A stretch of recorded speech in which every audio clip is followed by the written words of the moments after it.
Assalamualaikum warahmatullahi wabarakatuh.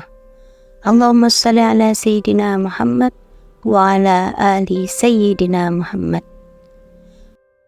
Pemirsa Samudra Hikmah Channel yang beriman, pada video kali ini Samudra Hikmah Channel akan membahas mengenai fenomena bunuh diri massal pada semut.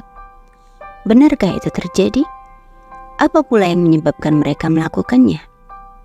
Dan sebagai seorang muslim yang beriman, hikmah kehidupan seperti apa yang bisa kita petik dari fenomena ini? Berikut bahasannya versi Samudra Hikmah Channel. Viral, fenomena bunuh diri massal pada semut. Seperti yang sudah pernah kita bahas di beberapa video tentang semut sebelumnya, bahwa meski semut memiliki mata majemuk yang memungkinkan semut memiliki penglihatan dengan bidang pandang yang luas, sehingga semut mampu mendeteksi pergerakan dan perubahan di sekitarnya. Tubuh semut memproduksi zat kimia yang disebut dengan feromon. Dengan menggunakan feromon ini, semut dapat bekerja secara terkoordinasi dalam koloni mereka, meningkatkan efisien dalam mencari makanan, menghindari bahaya, dan melakukan berbagai tugas lainnya. Semut meninggalkan jejak feromon saat mereka bergerak, memberi petunjuk kepada semut lain dalam koloni untuk mengikuti jalur tersebut ke sumber makanan atau tempat yang penting lainnya.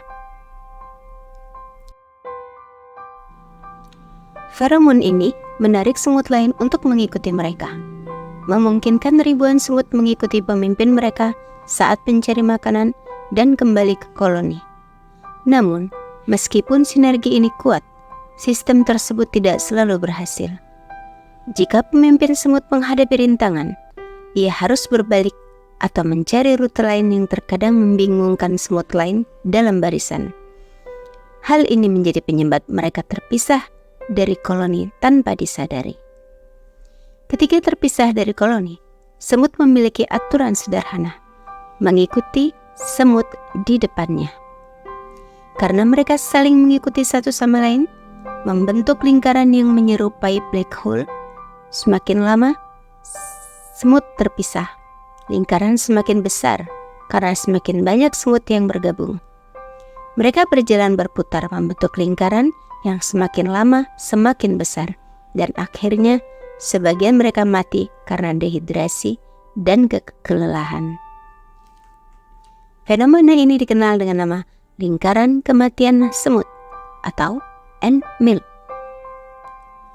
Fenomena unik ini dipelajari oleh seorang ilmuwan bernama William Beebe pada tahun 1921 di Guyana, Amerika Selatan, yang secara tidak sengaja melihat gerak-gerik aneh dari kawanan semut yang terpisah dari koloninya. Mereka berjalan berputar membentuk lingkaran yang semakin lama semakin besar, dan akhirnya sebagian besar mati karena kelelahan setelah berjalan tanpa henti selama 2 hari. Jadi, tidaklah benar semut melakukan bunuh diri secara massal seperti yang dilakukan oleh manusia atau beberapa spesies hewan lainnya.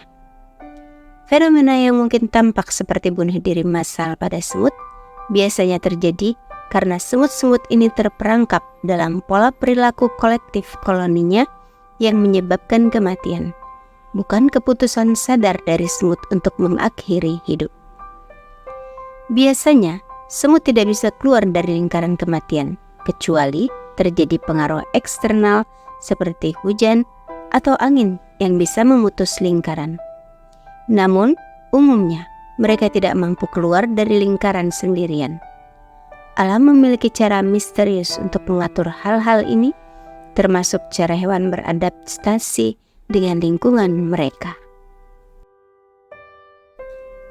Pemirsa Samudra Hikmah Channel yang beriman, lantas, apa hikmah di balik fenomena unik dari koloni semut ini pada kita sebagai hamba Allah yang beriman, terutama di penghujung akhir zaman ini? Seperti semut yang mengikuti satu sama lain tanpa henti, manusia juga seringkali cenderung mengikuti arus mayoritas atau norma kelompok tanpa mempertimbangkan secara kritis, bahkan mengesampingkan panduan kita sebagai umat muslim. Fenomena lingkaran kematian semut yang mencerminkan konformitas buta dapat dihubungkan dengan fenomena yang serupa yang terjadi dalam media sosial. Dalam konteks media sosial, orang seringkali terjebak dalam lingkaran perilaku atau pemikiran yang serupa dengan orang lain dalam lingkaran mereka. Hal ini dapat terjadi karena eksposur yang berlebihan terhadap opini atau pandangan yang sama dari teman atau kelompok mereka di media sosial. Seperti semut yang mengikuti jejak feromon tanpa pertimbangan yang jelas, pengguna media sosial kadang-kadang secara refleksif atau tanpa kritis mengikuti apa yang diposting, disukai, atau dibagikan oleh orang-orang dalam lingkaran mereka.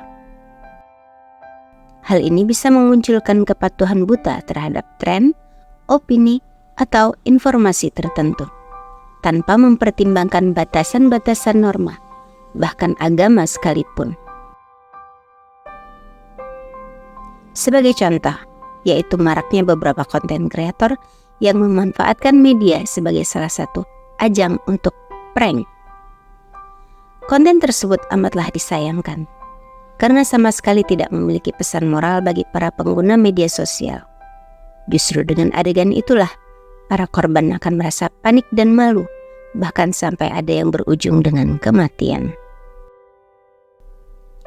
Rasulullah SAW pernah bersabda, "Tidak halal bagi seorang muslim menakut-nakuti muslim yang lain." Hadis riwayat Abu Daud dan Ahmad. Bersenda gurau dalam Islam diperbolehkan, namun tetap dalam batasan wajar dan tidak merugikan orang lain.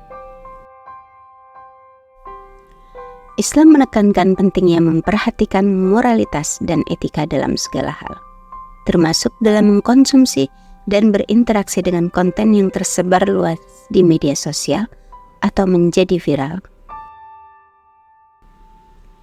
Konten viral yang tidak mendidik atau tidak sesuai dengan nilai-nilai Islam dapat dilihat sebagai gangguan atau godaan yang harus dihindari oleh umat Islam. Agama Islam mengajarkan umatnya untuk memilih hal-hal yang bermanfaat, mendidik, dan mengandung nilai-nilai kebaikan, serta menghindari yang bertentangan dengan ajaran agama, seperti konten yang mengandung kekerasan, pornografi, penipuan, atau pelecehan.